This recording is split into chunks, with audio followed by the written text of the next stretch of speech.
ven aquí. Greetings from Xolocastville. We are live, Xolocast episode 20-something. Nate Abarrea in the house. How 20-something. 20-something. I'm glad to be here. 28, brother. 28. How are you? I'm very good. It is always good to be in Tijuana. It's a Friday afternoon. Apparently we're throwing bows and punching things and, combining podcasts. He also does an MMA, boxing, martial arts podcast. It's a really good one. You should check it out. This is my McDojo. He also does a fantastic soccer podcast, which is called the Xolocast. And that's the one that you're watching or listening to. And I always love being on it. And right now it's a Friday night in Tijuana. Had a good little bite to eat. Good to be back. Good to be doing it again. Let's do it. Good to have you back, brother. How are things going for the Cholos? It's things are warming up in the season. It's barely season week 3. Yeah. So how are you looking for the Cholos right now? I mean, you could say a mixed bag from the start. Maybe one little bit of disappointment in the Leagues Cup against the Galaxy up in LA, but that was on penalties. That was such a tough game. I thought Xolos should have won that game. In the league, they've been fantastic for me. You wish you could have had 3 points at home against Querétaro, but starting the season with that win against Puebla, seeing the way that this team is coming together under Oscar Pareja right now, I think it's a good place that Xolos are in both league and Copa MX as well with that 2-0 win over Querétaro. They started off with the right foot at boat tourneys, actually. So you're optimistic with Pareja's things right now. Hopefully optimistic, I guess you could say, but I also think there's some proof there. I think we've seen some things from this team that I hope will progress. I hope that the attack continues to progress. I think later in games, Xolos seemed to find openings. That game against Puebla was once they found the breakthrough, suddenly the attack really started looking good. It was like that against Querétaro in the Copa game. Dude, the Copa game, sorry to interrupt you, but it was up until minute 80. And then they found it. They found that opening. Cubo Torres to Miller Bolaños. To Bolaños. Can I get some Cubo love? We'll get some Cubo love. On this podcast, that's a very important thing. Some Cubo love.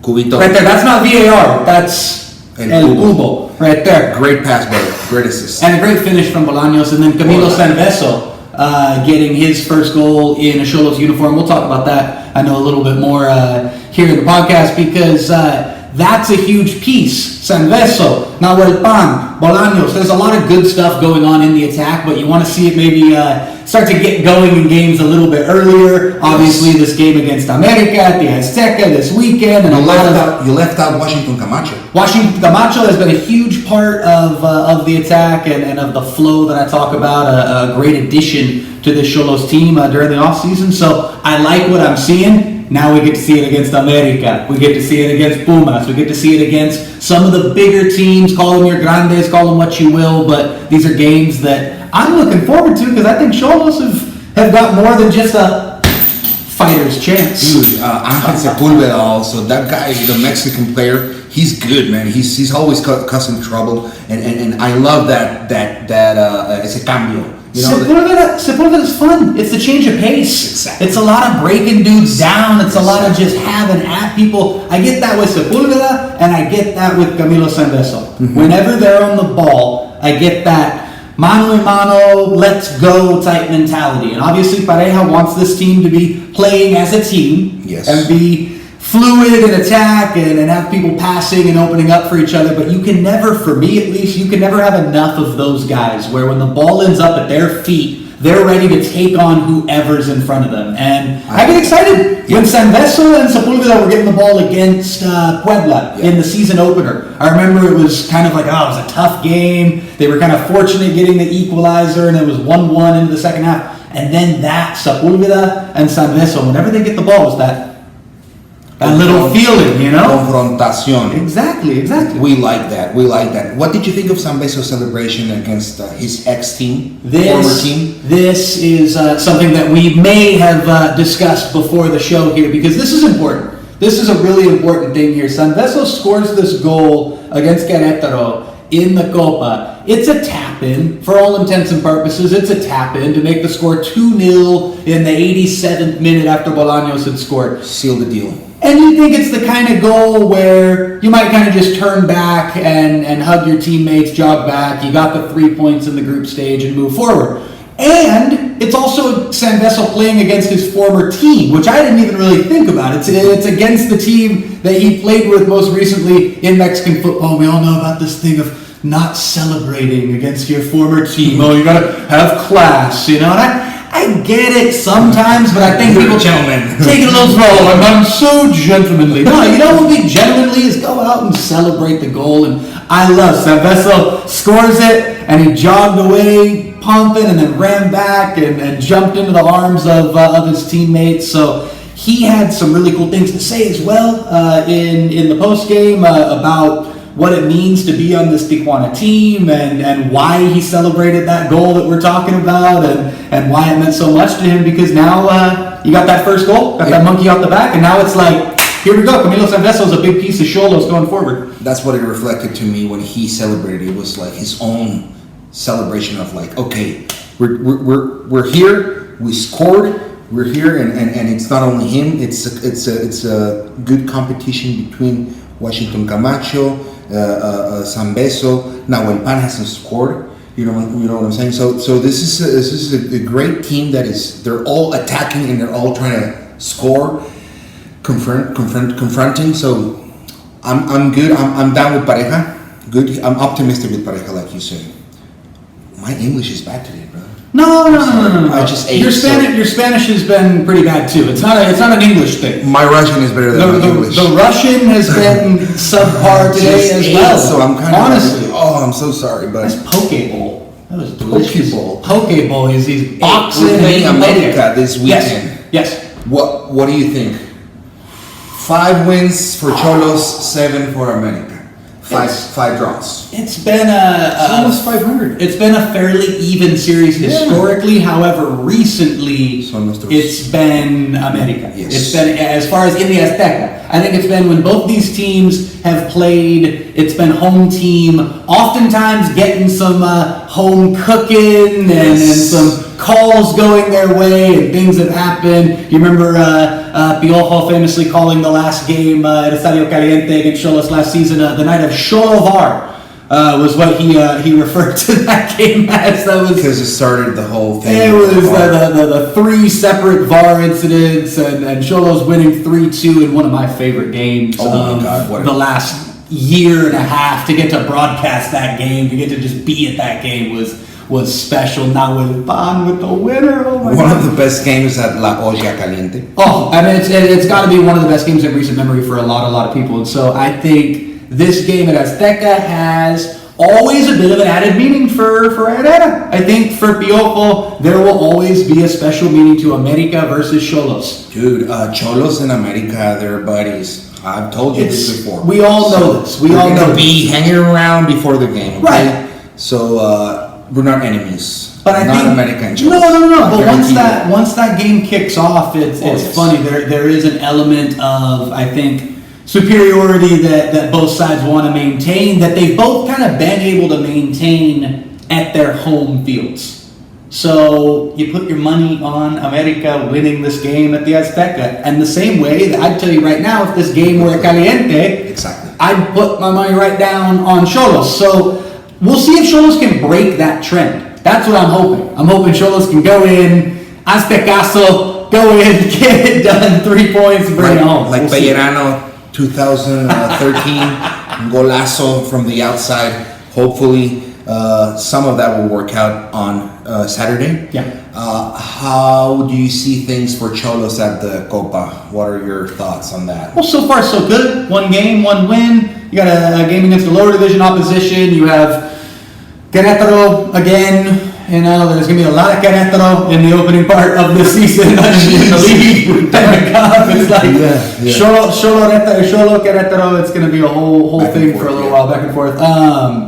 So no, I'm hopeful for Xolos in the Cup. I like the squad rotation. I'm loving the atmosphere at all games for Xolos. Shout out to everybody. I wasn't able to make the trip up to LA for the Leagues Cup, but shout out to the thousands of people who went up in numbers from freaking DJ, San Isidro, buses from San Diego, everybody. There were thousands of people who we If you look loved. around at the border, at the gas stations at San Isidro, you saw people with the Cholo jerseys filling up their tanks. That was going cool. north. Going north, you know. That reminded me kind of like Charger vibes. It was a special thing because you realize that Xolos fans, and I'll say we, because I consider myself a fan before all, where we don't get a chance to have away days. Everyone complains about the away day that is Tijuana in Mexico, because it's the farthest trip for anyone to make. To go on away day involves There are no away days. There's no away days. So to That's a have fact. something like that where it was like a bunch of people hopping on buses, driving up. I wish I could have gone,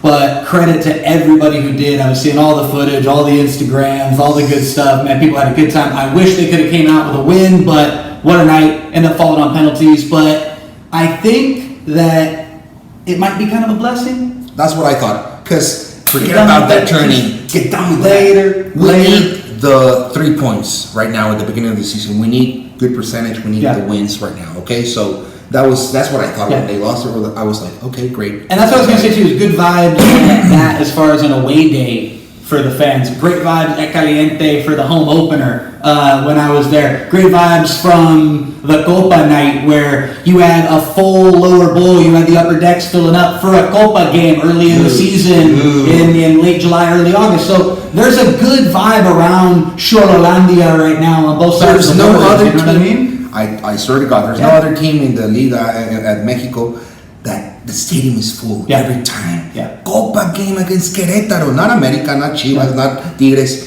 Querétaro, and the game was the stadium was almost full. And let's keep that going. Let's keep that going. That's a we huge won. thing. Good thing we won. Great. 10 minutes left, and then Bolaños scored that goal. Killer time, baby. Fucking love you, bro.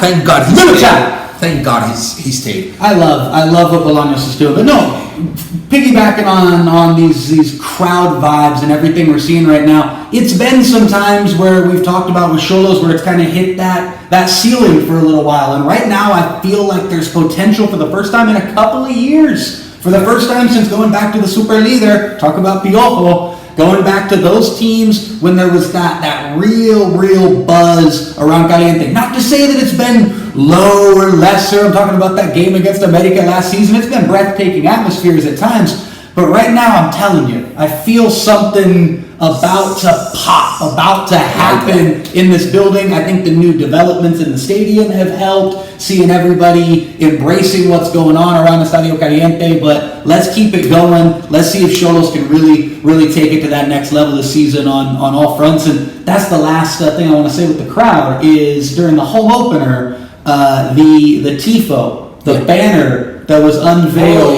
by the Massacre. This was a great story. I found this out. The Siempre Fiel. Yes. It's a beautiful thing in and of itself. It's this huge banner unveiled from all the fans behind the goal and the Massacre right after marching in, unveiled this thing right around kickoff for the season opener. I find out a few minutes later that was the same banner that was used during the Copa Libertadores in 2013. Yes. The same banner. Yes. Like not a same design, a new, the same exact banner, same tifo. So that's been stored somewhere. Dude. That big old thing was stashed you in got me a looking for. I garage actually or was there at the warehouse game. somewhere, you know? I put it on my Instagram back in the day when I was there, and I Yeah. saw that Siempre Fiel. That was Yeah. awesome, dude.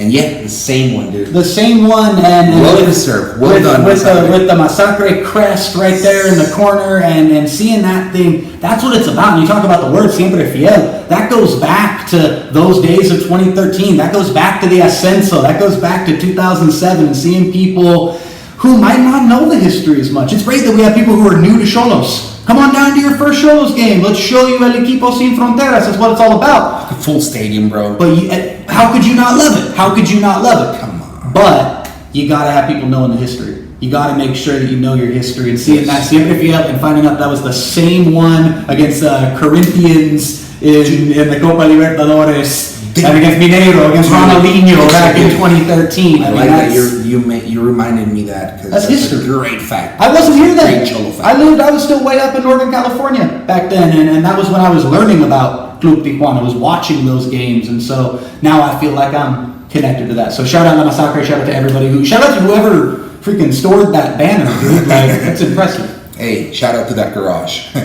Nate, what did you think of the jersey?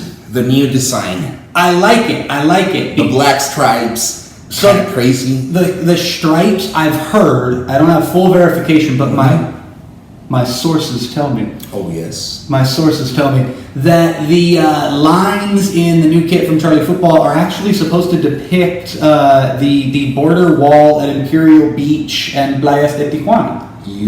Are you serious? And so that's why if you look closely on them at the artwork, if you get one of those jerseys, look close, it kind of goes down and then kind of jags off to the side and it kind of looks like that.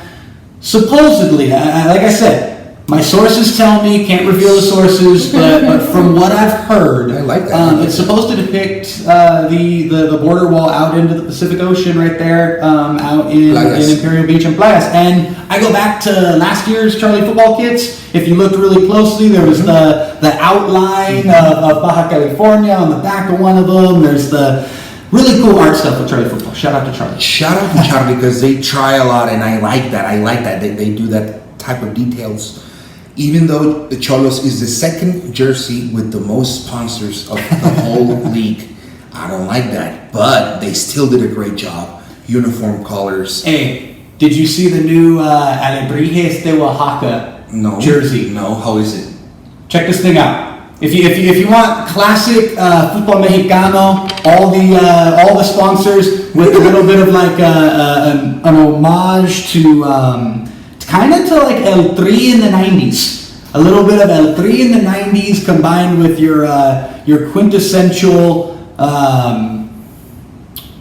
lots of sponsors. We'll get the new one up. This is happening live. This is important. We have to find this. I'm going to find this for you. You carry on. Host the show. Host your show. I do not know what to do with my hands. Crush this.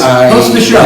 Host the show. I'm finding this. We can't disappoint the people now. I like pizza and carry on. You're doing great. Beer. You're doing great. Cock ball. This is like shout out to Victor Bagnoni. He's like our #1 fan. He's always a fan of you. Oh yeah. He's a Leon fan. He's a Leon fan. He's a Leon fan, but he's a Xolocast fan. He's a Xolocast fan and Nate fan. So shout out to that guy.